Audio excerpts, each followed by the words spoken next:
자, 마음 튼튼 몸 튼튼, 오늘부터 새롭게 여러분들께 인사를 드리는, 여러분들을 안심시키고 여러분들을 행복으로 이끌어 가실 그런 분입니다.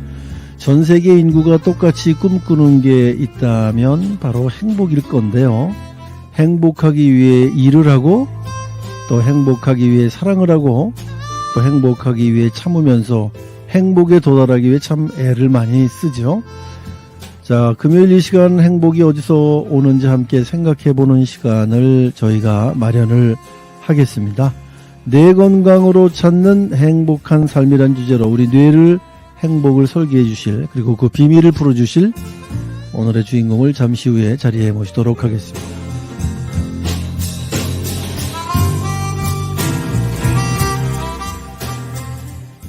안녕하세요. 반갑습니다. 안녕하세요. 네네.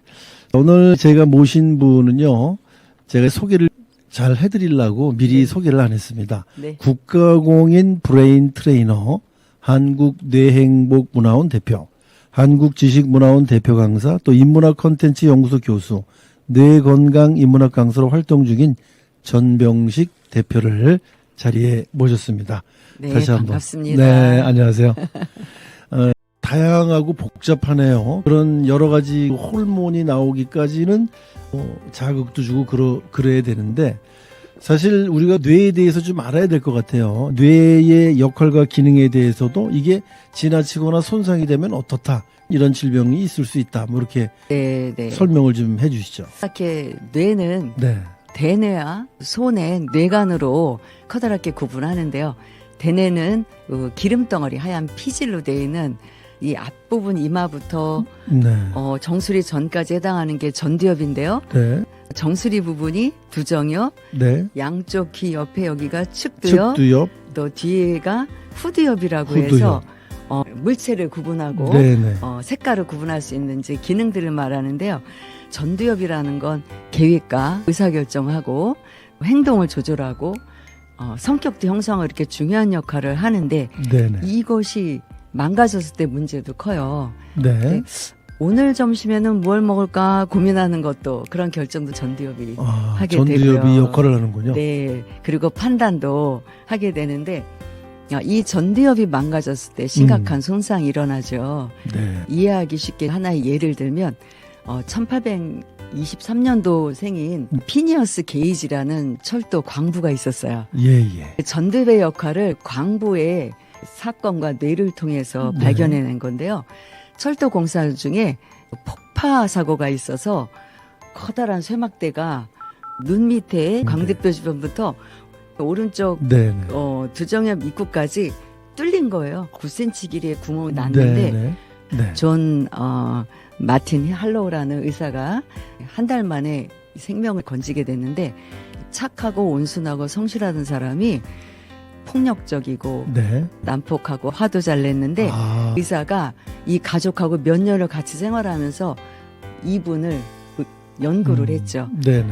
한 12년 살다가 이제 37세 정도에 사망을 했는데, 네네. 사망 후 부검하고 보니까 이런 행동한 부분들이 이 전두엽이 훼손돼서 네. 행동이 변화가 있었다는 거를 밝혀낸 거죠. 네네. 두정엽은 정수리 부분이라고 네네. 했는데, 여기가 어디인지, 공간과 차가운지 뜨거운지 여러 가지 감각을 네. 구분하는 게 두정엽인데, 우리의 움직임도 조절을 하죠. 네네. 읽기 쓰기 종합 능력도 관리하는데, 오늘 날이 아주 미끄럽고 힘들고 주차 공간이 어려웠어요. 각도와 거리를 재가면서 주차를 잘 해낸 것도 아직 두정엽이 원활한 기능을 살아있구나 하고 느끼고 왔습니다. 근데 이 두정엽이 손상을 입으면 칫솔이 있을 때도 뭐에 쓰이는 물건인지 모르고, 공간에 대한 감각이 손실되면 뇌졸중 환자의 경우 우측에서 손실이 일어났을 경우에 자기 몸에 왼쪽 반신을 못 느끼는 거죠. 세수를 하거나 여자의 경우는 화장을 해도 이쪽 오른쪽만 하는, 제가 여러 연구물들 보고 깜짝 놀란 사실들이 많죠. 측두엽은 소리를 들으니까 기억 형성에 도움도 주고, 또 언어도 이해하고 오늘 이렇게 대화 나눌 수 있게 하는 것도 측두엽이 원활한 기능을 할 수 있다라고 생각을 하고요. 측두엽이 손상이 있을 경우에 실어증이라든가 여러 가지 언어 장애도 일어나게 되죠. 네. 그리고 감정 변화라든가 다른 사람의 마음을 공감을 못하는 또 시각 정보를 처리하는 후두엽이 망가지면 신체적으로는 이상이 없는데도 물체를 구분하지 못하게 되는 네, 그런 네. 현상도 있습니다. 그걸 시각 실인증이라고 하는데요.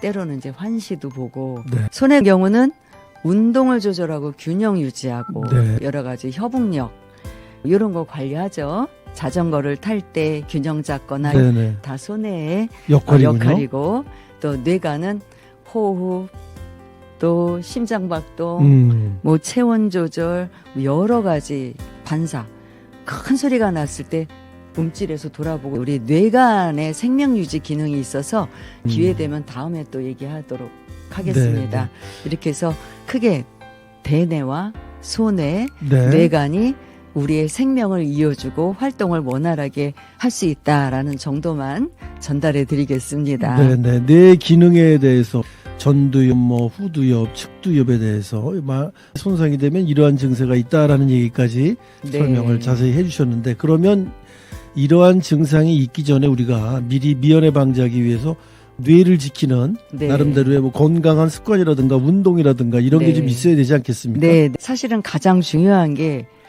수면입니다. 네. 그것도 깊은 잠을 잘 수 있어야 되는데요. 제가 이 뇌 공부를 하기 전에 업무지향적으로 살고 맞춰야만 잠을 자고 수면 시간이 4시간 많아야 5시간 이랬는데요. 우리 가족들이 병을 앓으면서 네. 관심을 갖고 공부를 하다 보니까 이런 증상이 나타나려면 15년, 20년 전부터 관리를 해야 된다라는 거. 그렇- 지금이라도 시작을 하셔야 될 게 잠을 충분히 주무셔야 되고 네. 즐거운 운동을 해서 규칙적으로 근육 단련을 하셔야 되고 그다음에 음식이죠. 영양가를 균형 있게 하는 음식에 대한 얘기는 차후 상세한 네, 얘기를 네. 드릴게요. 그리고 디지털 디톡스라고 하죠. 우리가 너무 전자기기에 많이 노출이 돼 있는데요. 이러한 것들을 좀 자제해주는 우리가 10년 후 발병, 10년 후에 불행을 예방할 수 있는 지름길인데요. 조금 충격적인 게 인천에 있는 65세 이상의 네. 시니어분들 10명 중에 1명이라는데 치매 환자가 네. 늘어나고 있습니다. 아, 그렇습니까? 네, 그리고 초록이 치매 환자도 40대, 50대에서 생기는 환자들도 전 세계적으로 늘어나고 있기 때문에 이러한 뇌의 원리와 나의 습관을 잘 조절하셔서 네. 미래의 불행이 남의 불행이 아니라는 거 예방을 했으면 좋겠습니다. 네.